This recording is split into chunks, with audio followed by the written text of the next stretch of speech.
Smart city concepts play a role in public service delivery, such that management of smart city systems must be governed by the principles of good governance.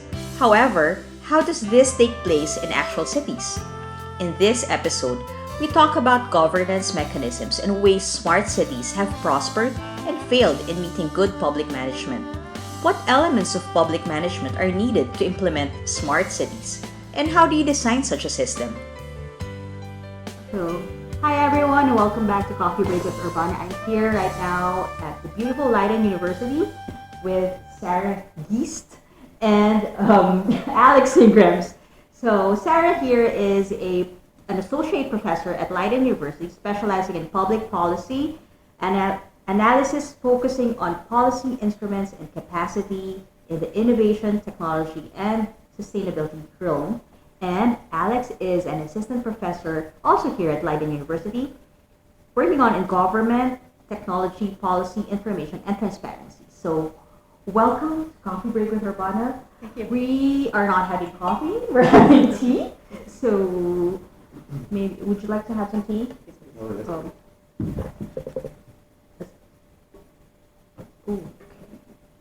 we're using the Gold City's cup.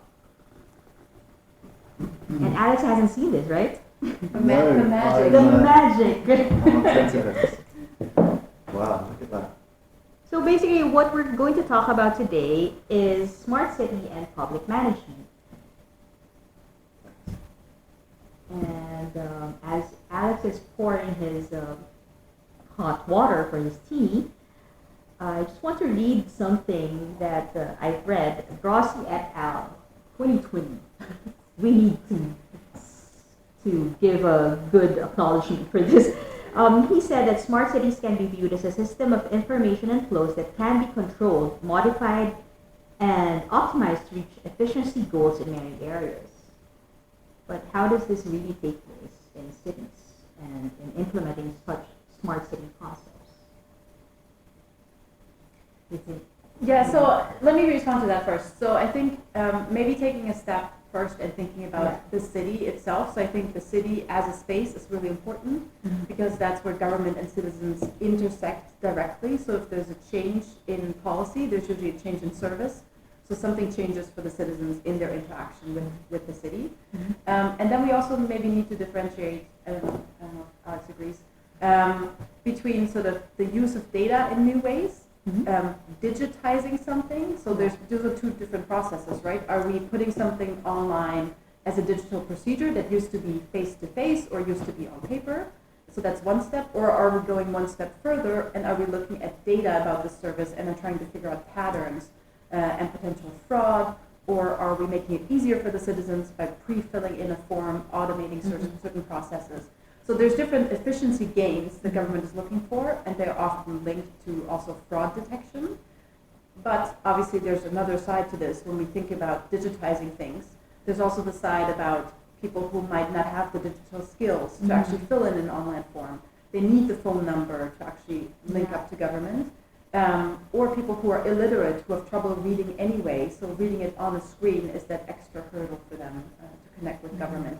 So I think in this urban space, in this bubble of urban space, there's a lot of things happening, and they directly affect the citizen-state interaction in that space. Yeah, that's very interesting. I can actually sort of complement that with a slightly different perspective, looking at the way that governments manage their own smart city strategies.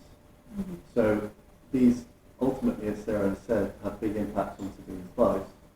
But there are a lot of choices that decision makers can make in government in how they implement a smart city. So broadly speaking, there are very, very formal approaches where you have a strategic plan and you plan to go into a contract with certain businesses that will deliver services, work with certain civil society organizations, and to create some sort of governance structure. But even if you are taking those types of formal steps, you might be entering into a more informal arrangement as a smart city where you're adopting new technologies. For example, you want a smarter traffic light system, or you'd like to have a more efficient and smarter way of collecting waste.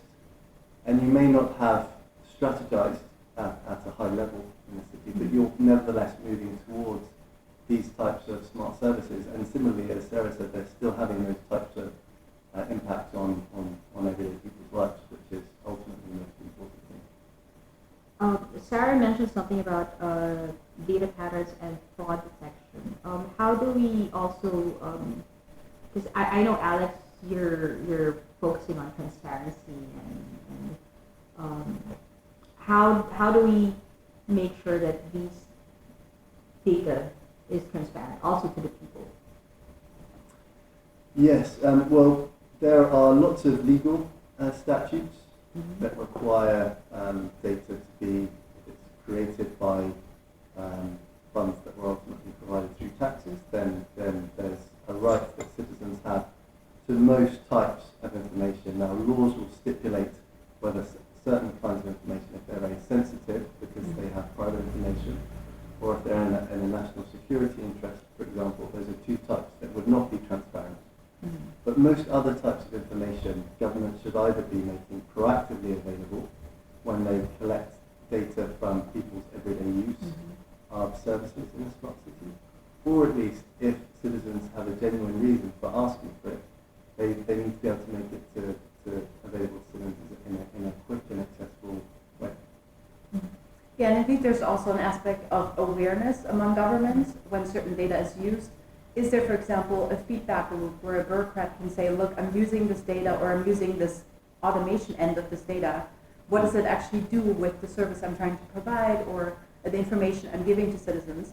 And also, is there citizen feedback? How does that affect them when this data is used in a certain way? Because usually it's not about seeing a raw data set. It's usually this data being folded into something and seeing an automated letter or seeing a certain interface where decisions are made for the bureaucrat or for the citizen. So it's a lot more complex to then give transparency back to the citizen and say, this is your personal data and we folded this into a certain letter or a service, and this is what it looks like right now. And then I think also thinking about the trade-offs that are made. So Alex mentioned security and privacy, and often there's a trade-off saying we want more security on this topic, so we're reducing sort of the privacy of an individual citizen to feed that data back into a different database. So there's trade-offs to be made, and I think being ethically aware of these trade-offs that are being made at basically a higher level. And so you mentioned about the ethical use of data, and what I think that also falls into the next question that I would like to ask, which is what elements of public management are needed to implement smart cities, and how do you design such a system? You've already mentioned that policies have to be in place. What else? How do we do that? Yeah, I mean, for me, the key is sort of communication and transparency around who's participating in these conversations as well. So is everyone able to give their perspective on these technologies that are being used? And I think a good example to pick on sort of a technology that's being used in the city, when we think of smart street lights, for example, you can say these are good because they save energy. We don't need them certain times of day. We can measure how many people walk across the street, and at nighttime we barely have any visitors, for example, so we're shutting the lights off. However, what then happens is you design a city based on daytime activities. So you're saying we're putting more emphasis on daytime activities, but what about the shift worker who comes home at night and walks exactly the street? What about safety for a female shift worker who comes home at night walking that street? So I think we really need to think through the different scenarios, what happens, because often they don't just affect a certain street or a certain technology, but the effects are actually wider when we think of community dynamics and what happens when you change something in that community dynamic, such as the street light. Yeah, I think Sarah's absolutely right, and that type of data collection can be very, very complicated. Yeah. It's not only deciding what type of city you would like to have, and when you would like the street lights to run and so forth, but as a manager you need to be thinking about you need to be thinking about the whole life cycle of that data, where it comes from, how it's processed, how it's stored, where it goes, what types of impacts it has. There's a scholar I like very much called Albert Mayer, who works in the Netherlands, and he has this idea of digital governance games in smart cities. And his point is that public managers need to be good at knowing essentially how to play these games, knowing where the data comes from, how it can be made safe, how citizens can be involved in. There are a complex array of actors who are involved in. Public managers need to know how to engage them, what their legal responsibilities and rights are, and how that all fits together and how they're working within their given city. Yeah, which is actually another. The next question is like, how do you engage them? Because how do you really prepare the city officials and the city inhabitants in designing a smart city? We talk about participation. We talk about all these citizen participation, engagement, stakeholder. As we all know in public management. But there are still people in the last mile, who are not very familiar with the digital sources, and are also still hesitant in engaging in such, although they don't know that in fact their tram cards are actually a footprint. So how do you do that, extend that to the last mile, so that we can plan a better smart city, a bold city. In fact, as a bold shared city, as the bold cities, the Center for Bold Cities is really gearing towards. So. It's not easy to start with, and you pointed out a really big problem, which is that a lot of people who are living in the cities, who are ultimately the individuals we're trying to make cities better for, either don't know or don't really care about the sort of bigger governance picture that they're part of and the important political decisions that are being made about how their data is being used. But there are some things that cities can do to become better at that. They can have stronger communications campaigns. They can explain things much more clearly and simply. There's no need to make things terribly complex. And they can also think in advance about how they're going to engage citizens early on, rather than waiting until it's too late. So if you take, there was a famous example in the Netherlands recently of a scandal in which the public agency looking after benefits for parents so that their children could go to daycare was making some really poor decisions about how it tracked certain individuals based on their background and their profile. Now, we will never know how it could have been different, but if there had been a way of speaking to and engaging citizens early on, that perhaps some of those problems could have been avoided earlier on, because they're the ones who could have said, hang on a second, is this data, is the way you're using this data really necessary for you to achieve your goal of distributing benefits fairly to parents, for example? So there are lots of ways like that you can engage citizens in a way, even if they're not totally interested all the time, that's okay, but there are ways that you can communicate with them more effectively, I think. Yeah, and I think you touched upon something very important as well, whereas in research we're puzzled by the fact that participation is being taken online, so there's a lot of ways to participate online, but it doesn't mean that more people are actually engaging online, so it's not becoming more inclusive just because it's available 24/7. So we actually see, for example, young adults, they're online all the time, but it does not translate into the city, or any city for that matter, engaging with them more than they had before. So then the question is, how do we get people to engage? And I think it's usually a way of breaking it down even to the neighborhood level. And there was, in The Hague, there was, or there's still a campaign running, where you get a letter and it says, for your neighborhood we have 30,000 euro, and you can vote. So you can suggest your own projects, and you can also vote on these projects in your neighborhood. because we know that people care. What do people care most about? It's usually dog poop and parking. So it's very simple things, and the same is for data, right? So what do people actually care about? What data points do they care about? Is it about the travel that I'm being tracked when I go from one city to the next, or even within my city? Or are the issues actually much more simple? And we can say, look, data could help to solve some of these problems, the parking problem, for example. But it needs to be an issue that's outside of their door. Because even when it's within the city, it's not necessarily relevant. So is it in my street? Is it in my next door neighbor? Who are we talking about? What are the faces I can attach to this issue? So I think breaking it down to a very, very simple and also next door level problem that helps. And also moving away from this idea that we're talking about data, that's way too abstract. So what are we actually talking about? What are the applications we're thinking about that we can actually discuss even offline maybe, rather than having online engagement communication channels? So you mentioned online participation and offline participation. One of the things that I'm very curious about is the use of social media for smart cities development and to engage people. How does that work, and what's its pros and cons?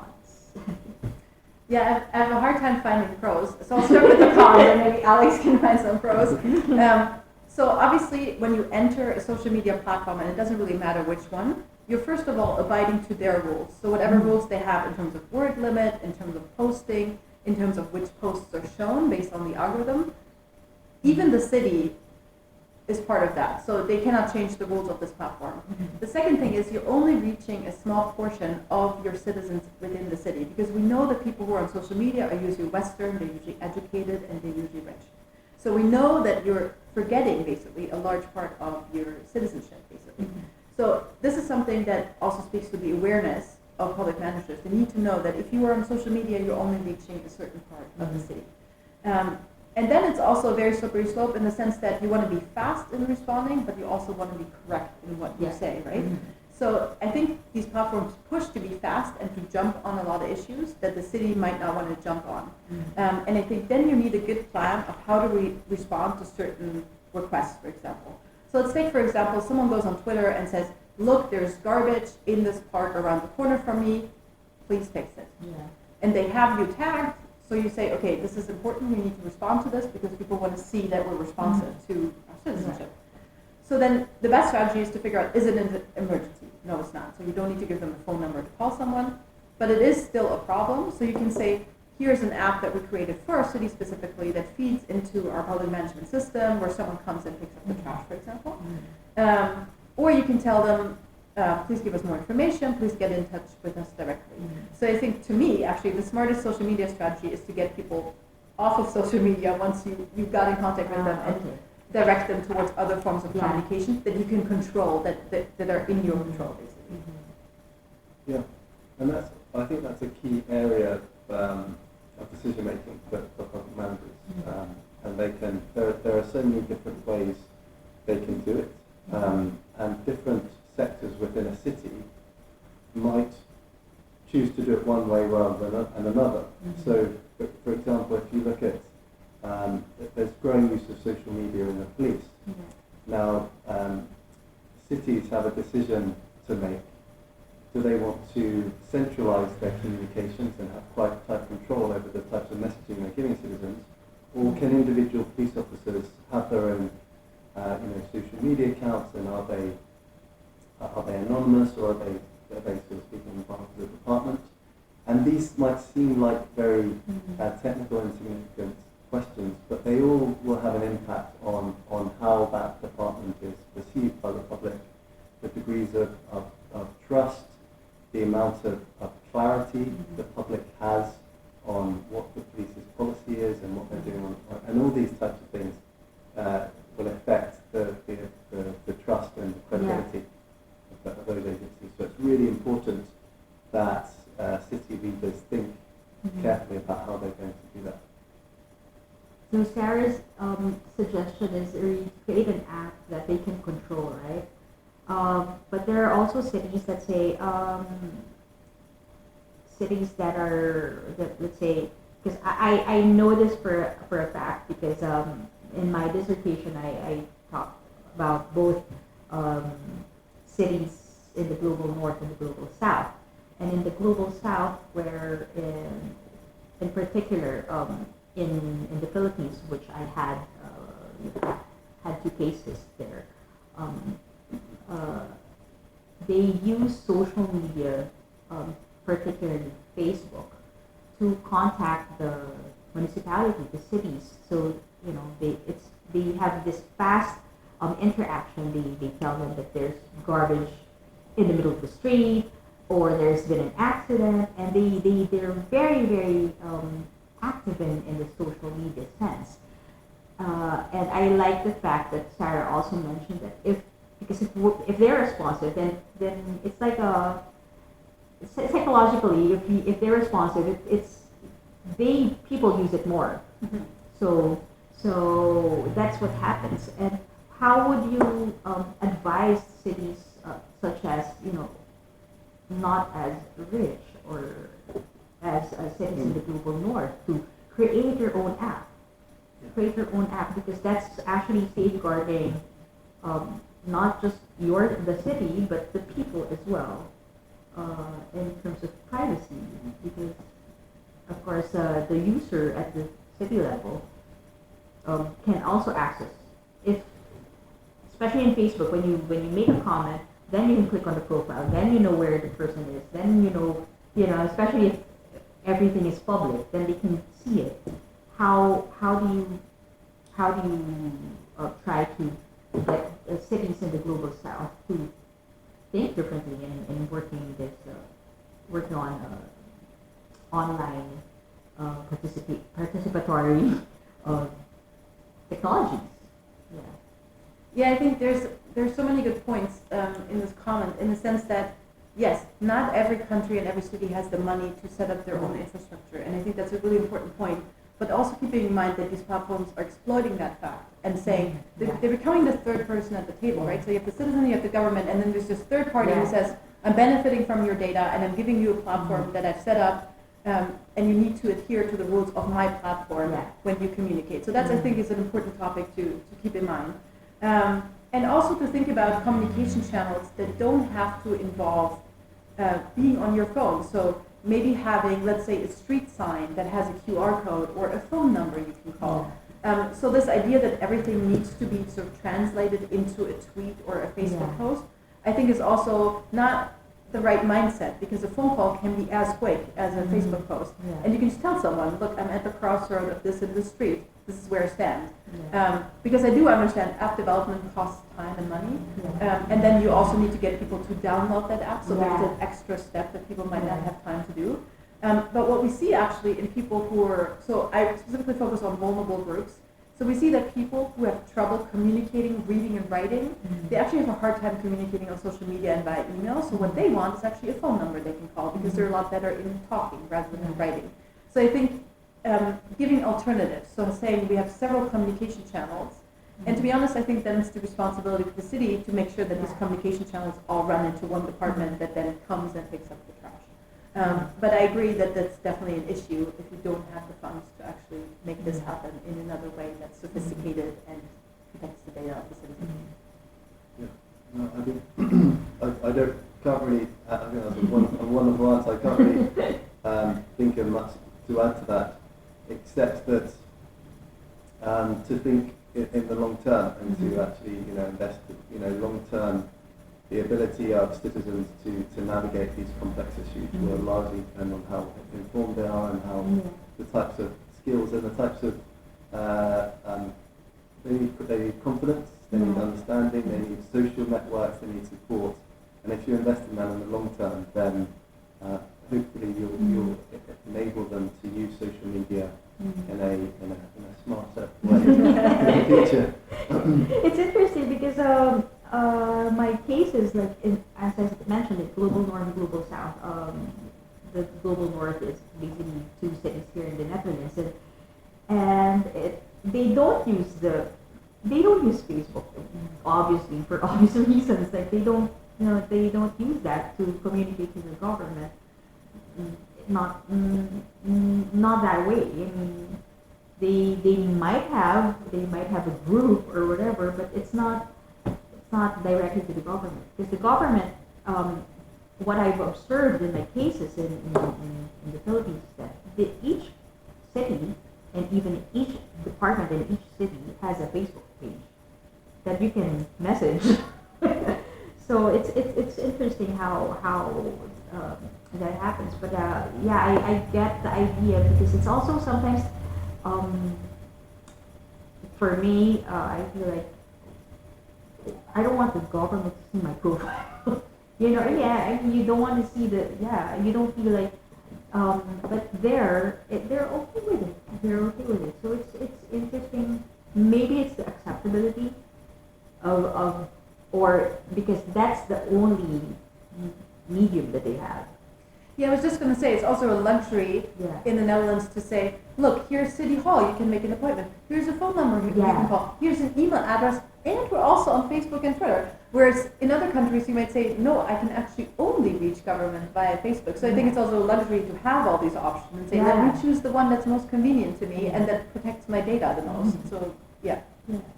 So which I think the good thing about the Center for Voting is that we're not only focusing on, of course at this point we're looking at a lot of cases here in the Netherlands, of course, but we're also expanding into research in other countries. And eventually, of course, it would be branched out to other networks, because the center itself has a lot of networks. So I would be very, very pleased if we can also reach least or what would say least developed countries with least developed technologies on smart cities. So.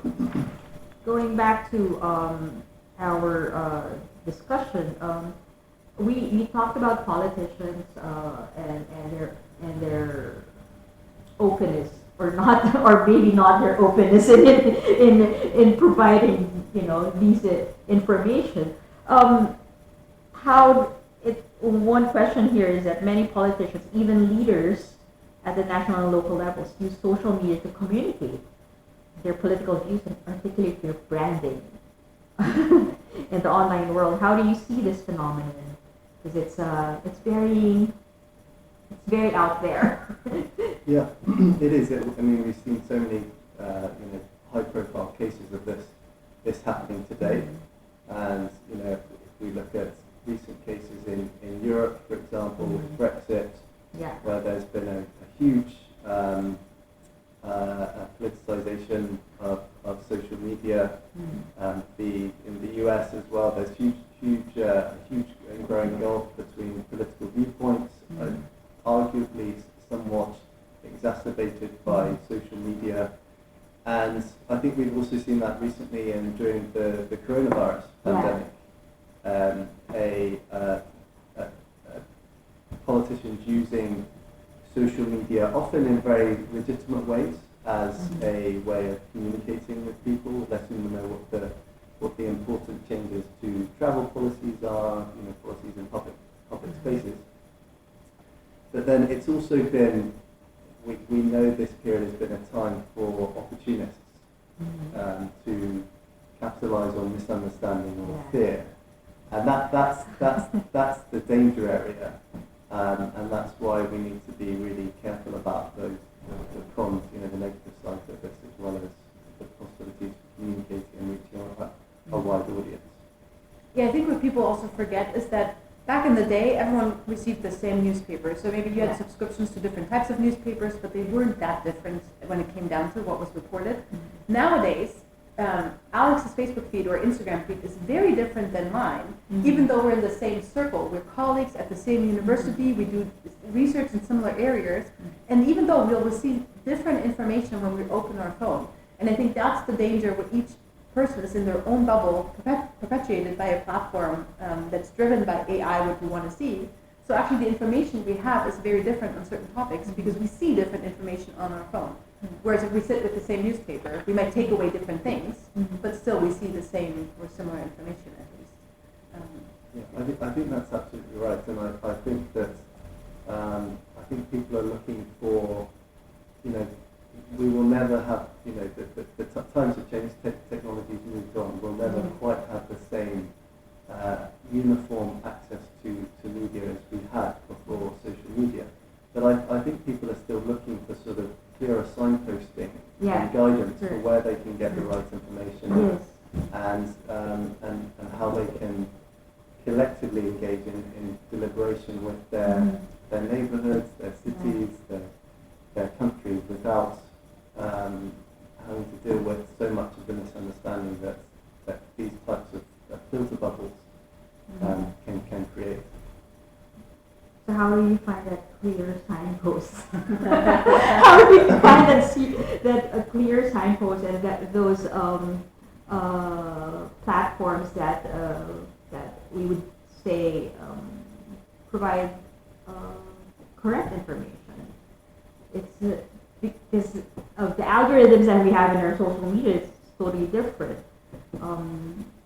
One person might say something and believe in something else. Take for example the vaccination, and that's a very, very tricky topic. So there are information on one side and on the other. So how do we find that clear signpost?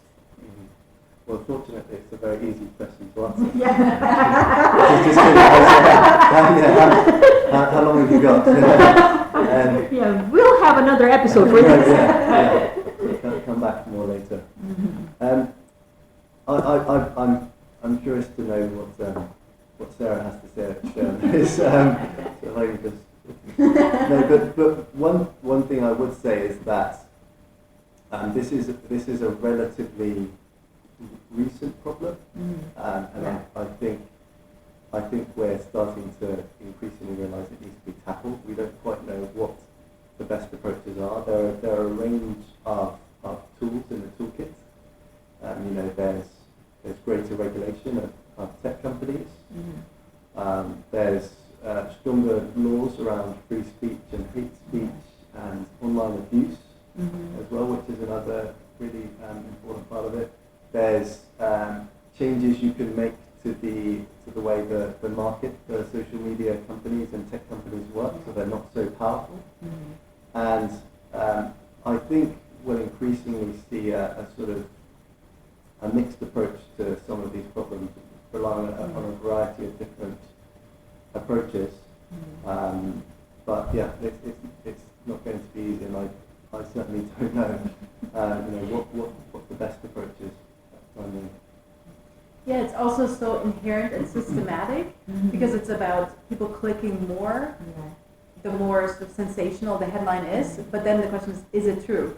And I think there is ways, as you said, in the toolbox to sort of say this is verified information. There's actually a big campaign in the Netherlands as well to educate kids to figure out, is this a trustworthy source? How do I actually move in that online space? How do I figure out who wrote this and why? Do they have an end goal? Are they selling me something, or is there a different sort of motivation behind it? So I think it's a combination of government bearing down on some of these structures that were built. It's educating not only children but actually everyone on how to move in this online space, and then also calling out certain things and saying, look, this is obvious misinformation, and using platforms like a press conference to actually put it out there and say, look, this is what we see, and this is the science behind it, and this is wrong information. One sort of comment that stuck with me during the Corona pandemic was one of the ministers, or the Dutch minister, said, stop looking on social media or talking to your friends about science issues. Talk to your doctor. Go to a center where actually people are who are educated on this topic and talk to them. Because I think people are quick to call someone a relative or believe a social media influencer, who, by the way, also have a responsibility in this, but who believe these people because they think they're close to them, so they can't be wrong. But they can be. So to make sure that people talk to people who actually have the education background to tell them something about the topic. And I think, yeah, as you said, it's a toolbox. So there's several things that need to happen at the same time, long term. I like that comment a lot because it's what's happening right now is like these other sources that we have. A lot of people have this it's a phenomenon right now in cognitive dissonance they call, and they see or what they read or hear or watch on TikTok, on YouTube, are especially these YouTubers are actually not talking to the right people and getting information from somewhere else and then coming up with they're not specialists. They come up with their own ideas and then they sell it to the public because each click, each view, each subscription is monetized. So it's something that a lot of fake YouTubers work on, and if you listen to them, and they have an audience, and these audience also give out opinions to their friends. I really like your point that you said that we can combat it by listening to experts, listening to our politicians. And I think the politicians really do have a role also in telling the public to instead of going to the media or going to social media or watching those TikTok and YouTube, to go and talk to their doctors, talk to specialists, listen to the academics who know, or the government ministries. Experts. The experts, yeah. So especially with what you mentioned, the coronavirus and the vaccination, you have to listen to those experts instead of those social media influencers who you have mentioned that they actually have a role. They have to be responsible in what they post and what they say because it will influence other people to follow them. So I think that's very good. We're having a really good discussion right now, but we're down to our last to the end of our discussion and our coffee break because we're running out of tea. We're running out of tea. So as a parting message, maybe ask each of you to share how can you encourage some encouraging remarks, words of wisdom for our very young professors here on how we should engage in making our cities bolder and smarter.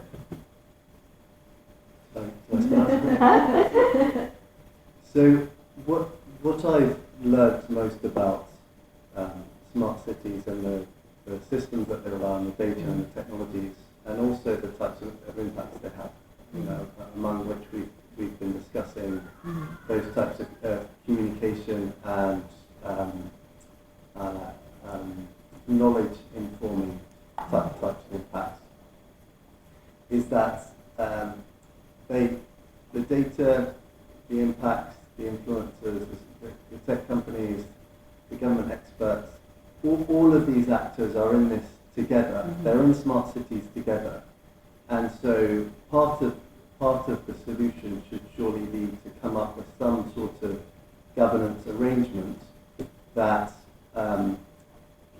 connects them all together and allows them to make decisions with the support of citizens about how data is going to be used. Because if you forget that the data and the technologies already have these dimensions where lots of people are involved, if you don't make that part of your solution as well and think collaboratively about how we're going to do it and how you make it legitimate in the eyes of citizens, then all kinds of things can happen that you didn't intend, even though you maybe have the best intentions for your smart city to start with.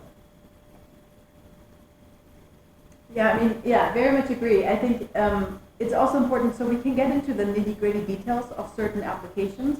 But I think, as Alex said, taking a step back, figuring out who is in charge of the smart city strategy, what's the goal? Is it fraud detection and efficiency? And are these actually the goals we want to have in our city? Mm-hmm. Or are we actually thinking about who's left behind if we're creating a smart city? Who's participating and who's not participating? Who's left out of this whole plan? Mm-hmm. And how can we support specifically that group that might be left behind in our intentions? Because I think a smart city can be as smart as it wants to be if we're forgetting part of the population. So I think the smart is sort of a frame in which we're working with data and technology, but it's also a frame where we're forgetting sort of some part of the population. So I think taking a step back, thinking about what kind of capabilities, capacity do we have as local government, what kind of context are we embedded into in terms of private actors, in terms of national government, and how are we making this a participatory exercise where we have citizens at the table and we hear voices that are maybe not as loud on social media, not as loud in the meetings we have. So looking at as a whole package, I think is really important rather than getting sort of lost in these smaller applications because that gets really complex, I think.